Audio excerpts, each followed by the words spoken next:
আসসালামু আলাইকুম ভিউয়ার্স, কেমন আছেন সবাই? বছরের অন্যান্য সময়ে কোরবানি অথবা রোজার ঈদে মাংস আর মিষ্টির খাবার খেতে খেতে একেবারে ভোর হয়ে যায় আমরা।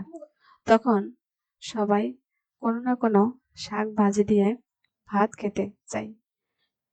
ঠিক তাদের জন্যই নিয়ে আসলাম ভিন্ন ধরনের একটি শাক রেসিপি। অবশ্যই এই শাকটা সবাই চেনেন। এখানে দুই ধরনের শাক মেশানো আছে।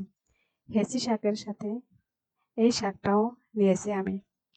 বন্ধুরা, এই শাকটার নাম তোমরা জানলে কমেন্ট বক্সে লিখে দাও। আমি শাকগুলোকে কুচি কুচি করে কেটে নিয়েছি। তাহলে চলুন মূল রেসিপিতে চলে যাই। চুলায় একটি প্যান বসিয়ে দিব। প্যান বসিয়ে দিয়ে দিব 2 টেবিল চামচ পরিমাণে রান্নার রেগুলার সয়াবিন তেল।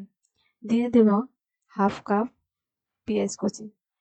পেঁয়াজগুলো দিয়ে কিছুক্ষণ নাড়তে হবে। পেঁয়াজগুলোকে নরম করার জন্য আমি কিছু লবণ অ্যাড করব। এবার পেঁয়াজটা নরম হয়ে আসলে দিয়ে দিব চিংড়ি মাছ। চিংড়ি মাছ দিয়ে ভালোভাবে একটু ভাজতে হবে। পেঁয়াজটা ভালোভাবে ভাজা হলে এখন দিয়ে দিব কাঁচামরিচের ফালি আর হলুদের গুঁড়ো। আমি অল্প পরিমাণে পানি দিয়ে দেব যাতে মশলাটা পুড়ে না যায়। আর পানি দিয়ে একটু ভালোভাবে কষাতে হবে।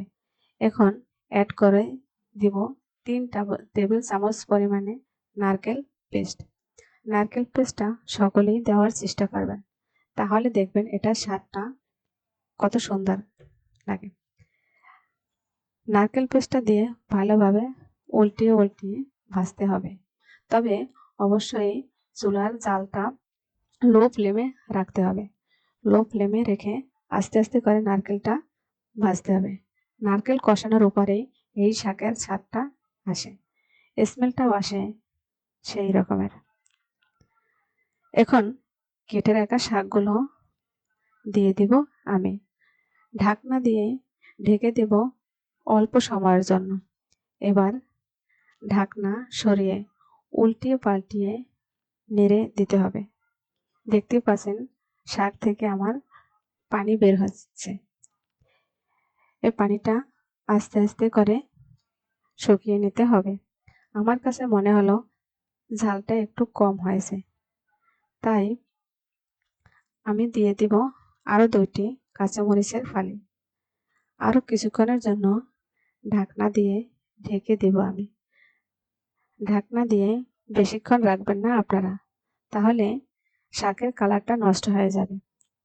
আর কালার নষ্ট হয়ে গেলে দেখতেও ভালো লাগবে না, খেতেও ভালো লাগবে না। এই শাকটা আমি বাসায় এভাবে রান্না করলে আমার ছোট ছোট বাচ্চারাও প্লেট নিয়ে বসে যায় খাওয়ার জন্য। শাকটা দেখতেই পাচ্ছেন দেখতে কতটা লোভনীয় হয়েছে। শাকটা চুলা থেকে নামিয়ে গরম গরম পরিবেশন করে দেখাচ্ছি আমি। বন্ধুরা, ভিডিওটি ভালো লেগে থাকলে কমেন্ট করে জানাবা আর সাবস্ক্রাইব করে বেল বাটনটি অন করে রাখবেন। লাইক শেয়ার করতে ভুলবেন না কিন্তু।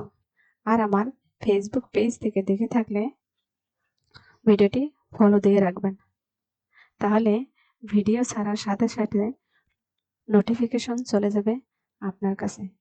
আজ এখানেই শেষ করছি। আল্লাহ হাফেজ।